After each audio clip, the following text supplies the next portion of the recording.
Ko te mea tuatahi, he mihi nui ki ngā mana whenua o tāmaki he renga waka, he renge tāngata. Tēnei te mihi ki a koutou e pupuri nei i te Māori o ngā mauna, moana me te whenua.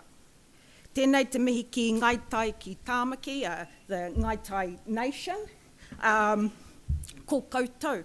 Te korowai manaaki o tō tātou hui, o tēnei kaupapa rahi, o tēnei take whai tikana, tēnā koutou.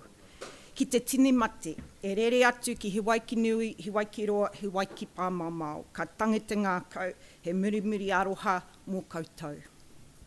Moi mai i te moinga roa. Kia koutou, te hunga ora, ka hari te ngākau ki te kite a koutou, he mihi mahana ki a koutou katoa. Ki te tuahini a Dr. Kiri, ka mau te wehi. Tō mahi me te mahi o taku whanaunga, Dr. Jason Mika, me te mahi o te rangatira, Professor Manuka Hinare, he mahere aria, he mahere tuturu. Tēnā koe te tuahini. Ko au he uri no te iwi, i kata te pō, maumau kai, maumau taonga, maumau tāngata. Nā toi kai rākau te whenua, nā tūhoi potiki te mana me te rangatiratanga.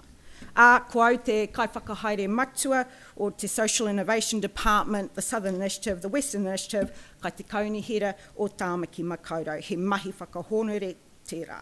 Nō reira, mālo ni.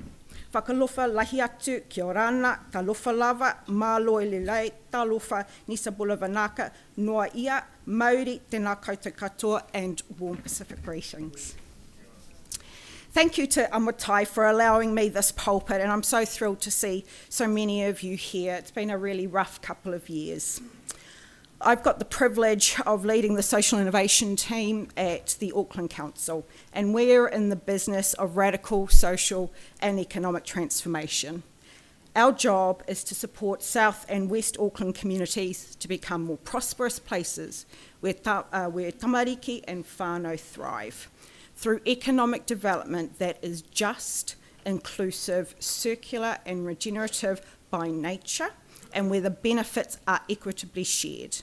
In other words, doing our bit to realise the economy of mana. We are in the mess and ambiguity of wicked problems. The challenges facing South and West Aucklanders, and by default Māori and Pasifika, are entrenched and are like no other in terms of scale.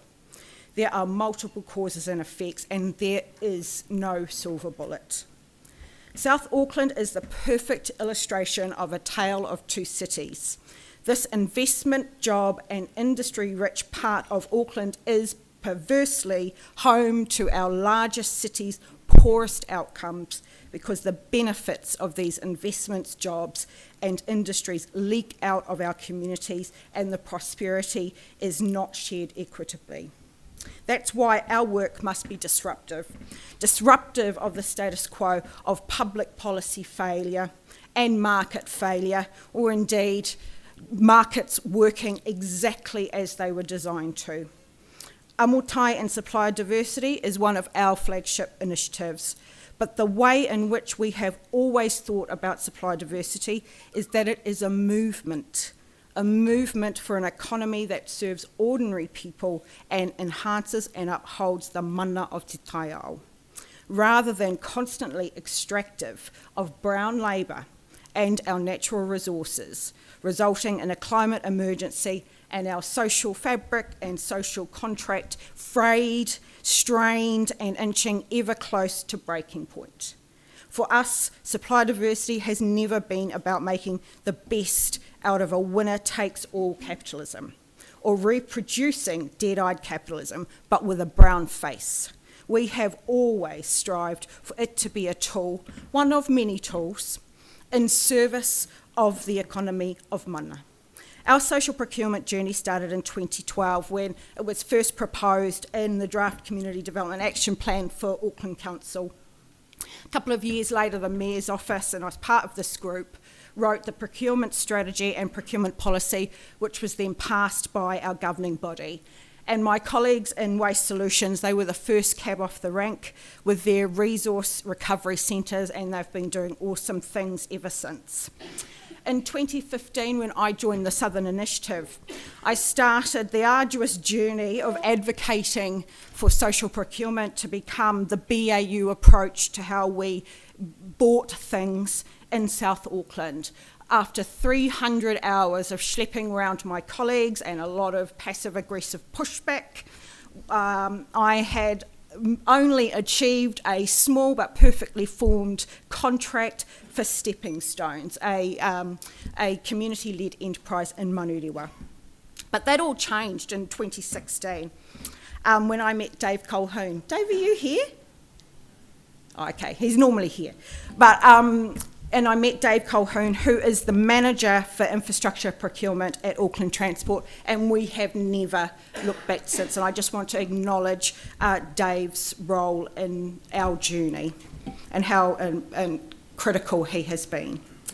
In 2018, we passed the procurement framework. In 2019, our procurement targets, and they were suitably ambitious. 5% of our direct spend, and this is value, not volume of contracts, directly with Māori and Pasifika and social enterprises, and 15% of our indirect spend, so the subcontracting part of that.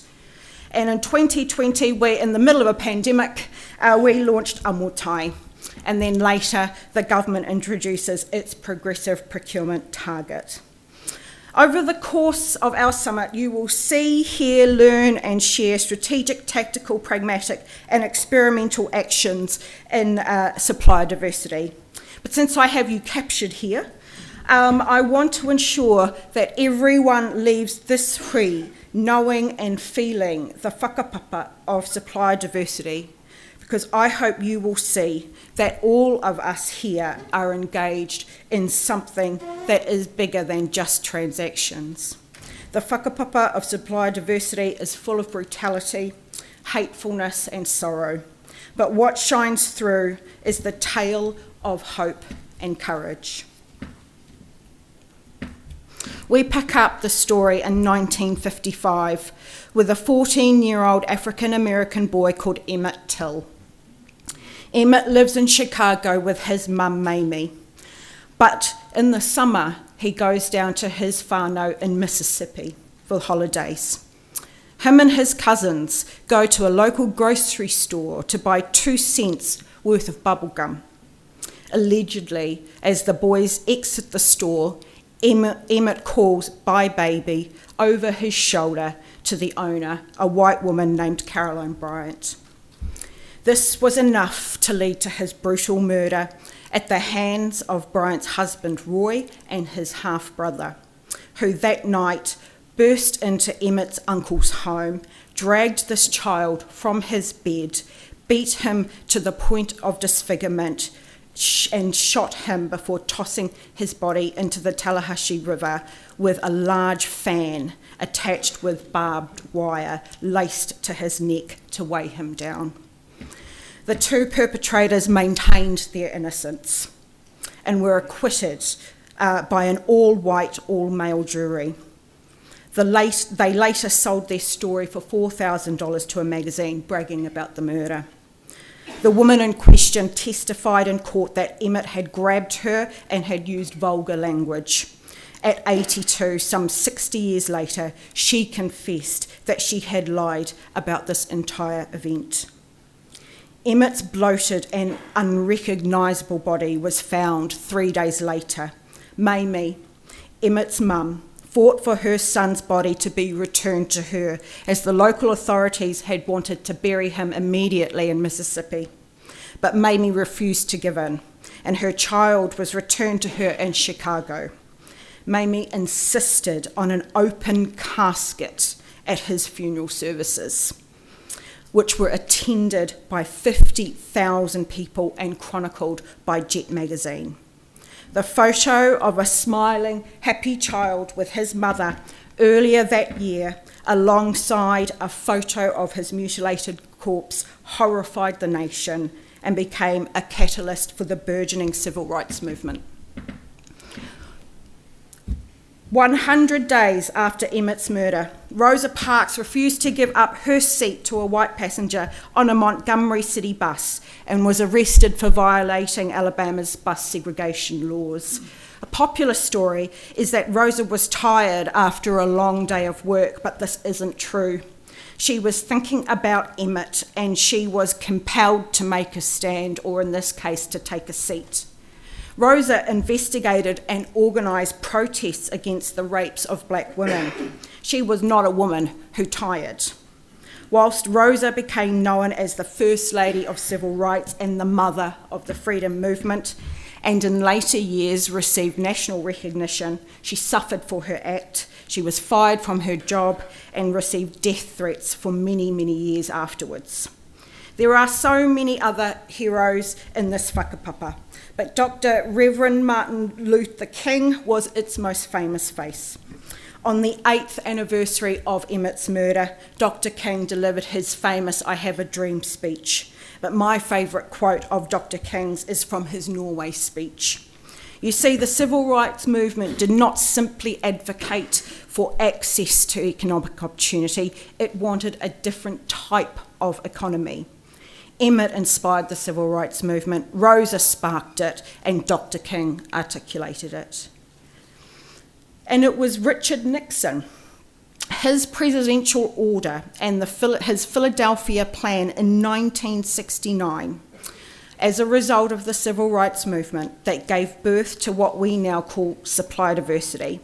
The mission of the order was simple: create opportunities in minority communities for business owners to grow and develop their enterprises. The result? One of the least talked about but most successful government programs in the country. Nixon's reforms enabled an existing class of entrepreneurs and workers to introduce good-paying jobs to places where, prior to meaningful ownership, they had been few and far between. And actually, the history of what we would define as social procurement goes back even further. In 1840, the 8th President of the United States, Martin Van Buren, issued an executive order establishing the 10-hour working day for those working under certain government contracts. In 1881, the House of Commons in the UK passed a resolution for fair wages in publicly funded work. So the government has been using procurement, and this precedes labour laws. Dr. King said, I have the audacity to believe that peoples everywhere can have 3 meals a day for their bodies, education and culture for their minds, and dignity, equality and freedom for their spirits. Naturally, when we think of the audaciousness of our own people, when I think about it for my own people, our tupuna, our whānau, to survive the brutality of being alienated from whenua, taonga, mātauranga, culture, nature, and even from our own labour. Miraculously, some of us, quite a few of us, but nowhere near enough of us, have gone on to thrive.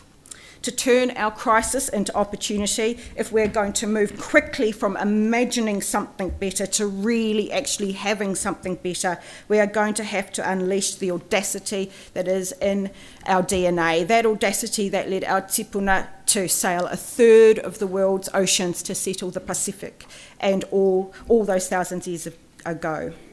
My department's imagining of a different type of economy is an audacious economy of mana. We cannot and we don't have to continue with the status quo. Now, these are noble concepts, but noble intent is not enough. We need to enact them. Our whole department, even our admin team, is in the process of translating the work of Kiri, of Jason, of Matua Manuka, into tangible economic activity that we can deliver. Activity that short-circuits the inertia. Activity that is profound in its ability to transform lives, as Dr. Kiri has said. We need ruptural change to scale up the capacity for all of us to live fair and well, and we need to leap, or what Naomi Klein describes as rapid collective change. And why? Because the evidence is clear. The hammer of a recession or stagflation, of which Māori and Pasifika are almost already there here in Tāmaki, falls first, longest and hardest in places like South Auckland. So every tool we have needs to be maximised in service of doing better and going faster than ever before. Whatever we do, we must combine socioeconomic justice with climate justice, because we cannot have one without the other. Rangatiratanga and social equity on a dead planet is a hollow victory indeed. It is not merely tinkering with market mechanisms to save us from climate catastrophe, pinning our hopes on lone hero tech entrepreneurs or economic hunting for green industry. But it certainly isn't, and it certainly isn't the continuation of the same old patterns of policy intervention. We need a new metabolic relationship with between the natural world, labour, capital and consumption. We need an economy that produces thickly woven social fabric, an economy that prioritises infrastructure for collective joy rather than privatised leisure, ownership and consumption. We need economic gardening that grows plentiful opportunities, and where Māori and Pasifika are the designers and protagonists of a new system and not the passive consumers, victims or labour fodder in it. We want an economy where people see themselves as part of te taiao, mana i te whenua, not dominion over it, to disrupt the capital rentier versus labour dichotomy, where toi, mātauranga and caring are valued in the economy, where the collective counts, not homo economicus, whakapapa thinking, not short-term thinking, abundance thinking, not the manufactured scarcity of the market, distribution, not accumulation, mana-enhancing behaviour, reciprocity, an economy that creates belonging and connection. We need what Native American economist Rebecca Adamson calls an economy of enoughness. Everyone should have enough, no more, and certainly no less. This is the antidote to the false scarcity of the market and the antidote to the type of inequality that the world hasn't seen since feudal times. This is as bad as it has been for centuries. The collective altruism that played out in our whānau hapu and iwi, in their amazing responses to the COVID-19 rāhui, is the antidote to rational economic man.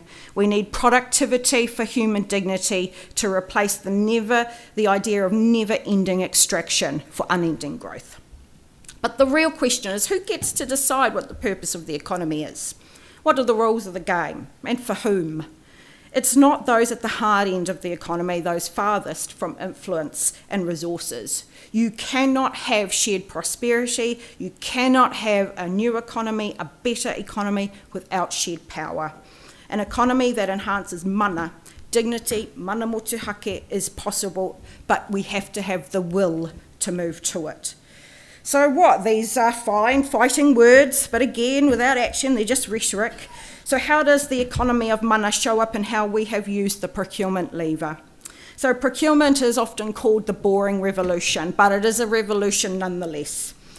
And it is a demand-led exercise. It is a door that can only be opened from the inside. People think that this is just about getting Māori and Pasifika businesses ready. But that's not the first principle. It's about the demand side. This is basic economics. No supply without demand. And that's our role. Our job is to support the demand side to deliver fair and accessible procurement processes that intentionally engage businesses who would otherwise never turn up on their radar.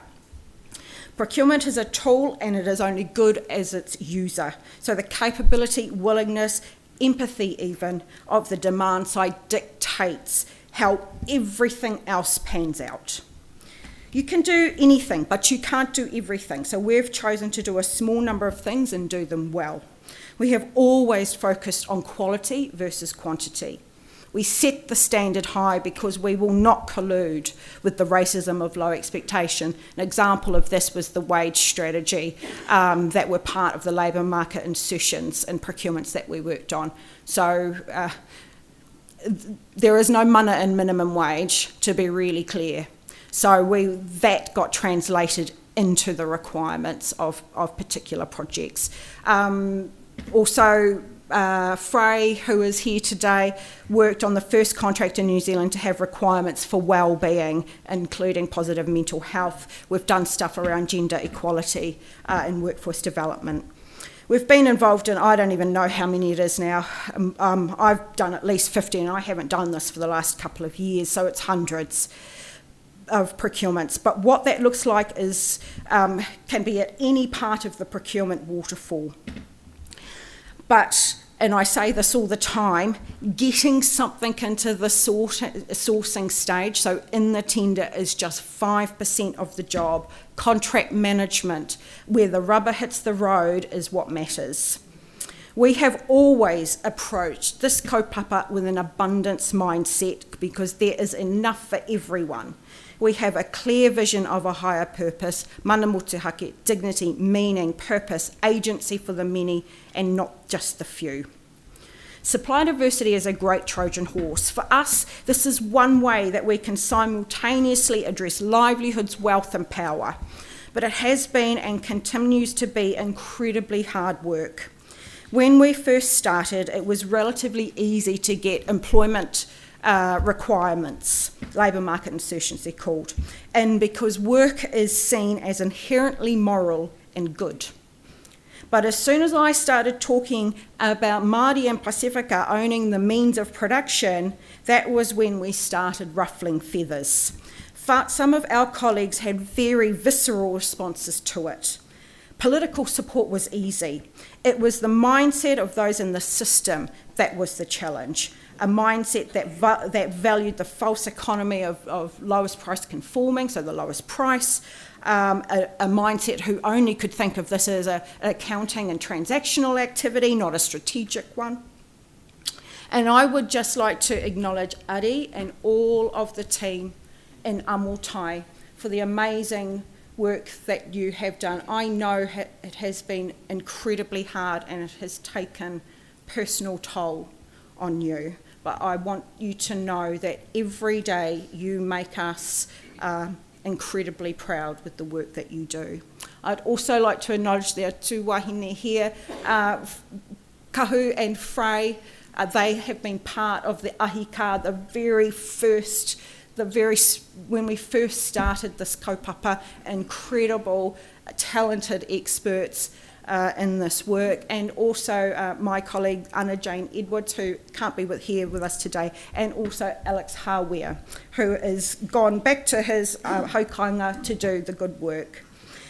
Finally, I would just like to acknowledge the incredibly generous manaaki, aroha and awhi that we have had from our tuakana in the US, Canada and Australia during our journey, and so fabulous that you've got a special treat coming up a bit later.